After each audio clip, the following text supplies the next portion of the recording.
Let's get started. Number 7. Street smarts. You can recite the periodic table backwards, but if a guy in a parking lot offers to sell you a genuine Rolex for $12, does your brain flinch? That flinch is street smarts, otherwise known as practical intelligence, the skill of reading real situations instead of textbook ones. Psychologists call this tacit knowledge, the stuff nobody teaches you but you absorb by getting mildly scammed a few times.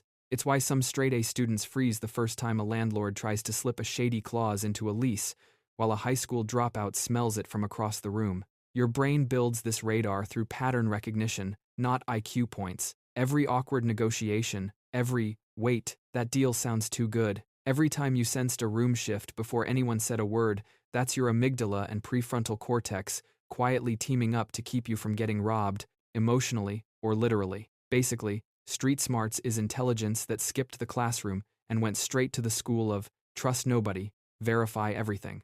Number 6. Social intelligence. Humans are weird.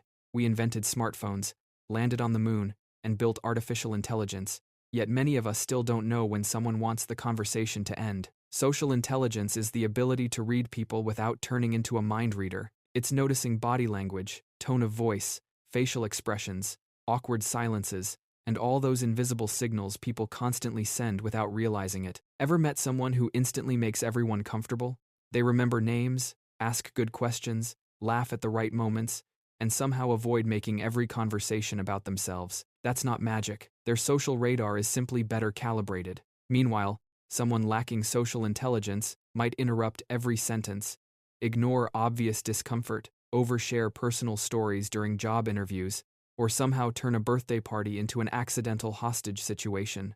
Your brain is constantly scanning social environments because, thousands of years ago, fitting into the tribe literally kept you alive. Today, nobody's chasing you with a spear because you told a bad joke, but your ancient brain still treats social rejection like a survival crisis. The good news is that social intelligence can be practiced. Listen more than you speak.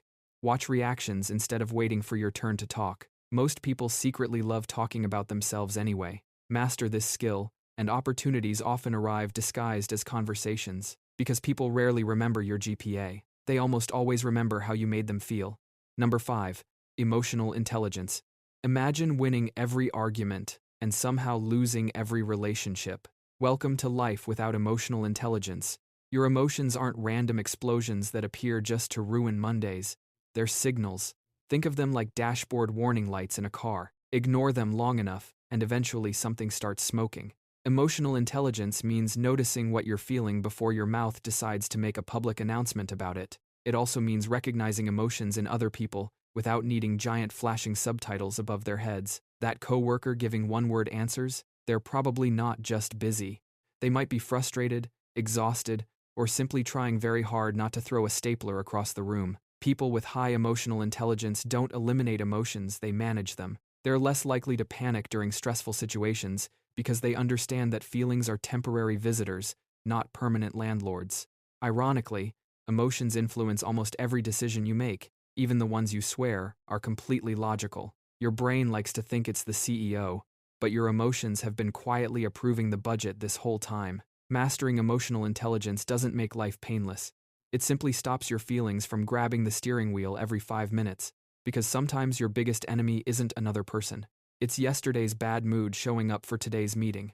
Number 4. Financial intelligence. Imagine your brain treating a bonus like it's Monopoly money because it didn't come from your real paycheck. That's mental accounting, a glitch in financial intelligence where your brain sorts money into imaginary buckets instead of treating it as one pool. Financial intelligence isn't about being a math genius, it's about understanding delayed gratification, compound interest, and resisting the dopamine hit of a limited-time sale that isn't actually limited. Your brain's reward center lights up at instant spending and goes suspiciously quiet at invest for 30 years. That's why marketing works. It hijacks the same circuitry that once helped cavemen decide whether to eat berries now or save them for winter. Except now, it's deciding between saving for retirement or buying a third pair of sneakers you don't need. Mastering this means training your brain to treat future you like an actual person, instead of a stranger you'll deal with later. Number 3. Body intelligence. Your body has been sending you memos for years, and you've been ignoring every single one. That tight chest before a big meeting, the stomach knot before an awkward conversation that's enteroception, Your brain's ability to sense internal signals like heartbeat, tension, and hunger. People with strong body intelligence catch stress before it becomes a full meltdown, because they notice the early warning signs instead of sprinting straight to, "Why am I crying in a grocery store?" This isn't mystical vibes-only nonsense, it's your insular cortex literally monitoring your organs like a control panel. Ignore the signals long enough, and your body escalates communication methods, usually through headaches, insomnia, or randomly snapping at someone over a dish in the sink. Athletes and dancers tend to have this dialed in, since their whole job depends on knowing exactly what their muscles are doing. The rest of us mostly find out we're stressed when our jaw is sore from clenching it in our sleep. Basically, your body's been narrating your emotional state the whole time, you just never learned to read subtitles. Number 2. Creative intelligence. Picture two people staring at the exact same problem. One says, "Well, that's impossible." The other grabs a spoon, 3 rubber bands, and somehow invents a solution that shouldn't even exist. That's creative intelligence. Contrary to popular belief, creativity isn't reserved for painters who wear suspiciously expensive scarves, or musicians who insist silence is part of the song. It's the ability to connect unrelated ideas and ask, what if we tried the weird option? Your brain loves shortcuts. It builds mental highways, so you don't have to reinvent walking every morning. Creative intelligence occasionally slaps a road-closed sign on those highways and sends your thoughts wandering through the forest instead. That's where unexpected ideas usually hide. This is why your best ideas rarely appear while you're desperately trying to think. They show up in the shower, during a walk, or while you're pretending to work.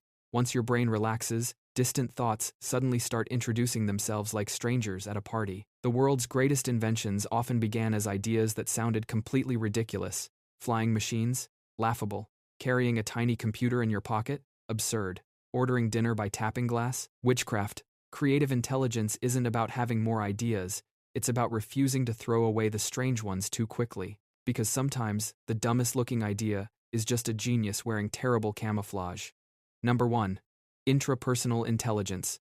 Sitting alone in a silent room with absolutely nothing but your own thoughts is legally considered psychological torture by several global organizations. Yet, some absolute psychos genuinely thrive there, thanks to intrapersonal intelligence. This is the rare, deeply unsettling ability to look inward and understand the chaotic, churning garbage disposal of your own mind. It's radical, hyper-focused self-awareness. While emotional intelligence is about reading other people's vibes, intrapersonal intelligence is brutally auditing your own internal monologue. People with this trait know precisely why they are sad, why they are angry, and exactly why they self-sabotage their diet with Oreos at 2 a.m. Neurologically, it involves heavy lifting from the medial prefrontal cortex, the brain region responsible for self-reflection and processing identity. Instead of projecting their insecurities onto an innocent barista, these people internally analyze their trauma, process it, and move on. It's honestly exhausting just thinking about it. You are essentially acting as an unpaid, full-time therapist for the most annoying, stubborn patient on the planet, yourself. But without this introspective superpower, you're just wandering through life on autopilot, perpetually confused as to why you're always the common denominator in all of your own problems. That's all for today's video. If you enjoyed it, be sure to subscribe.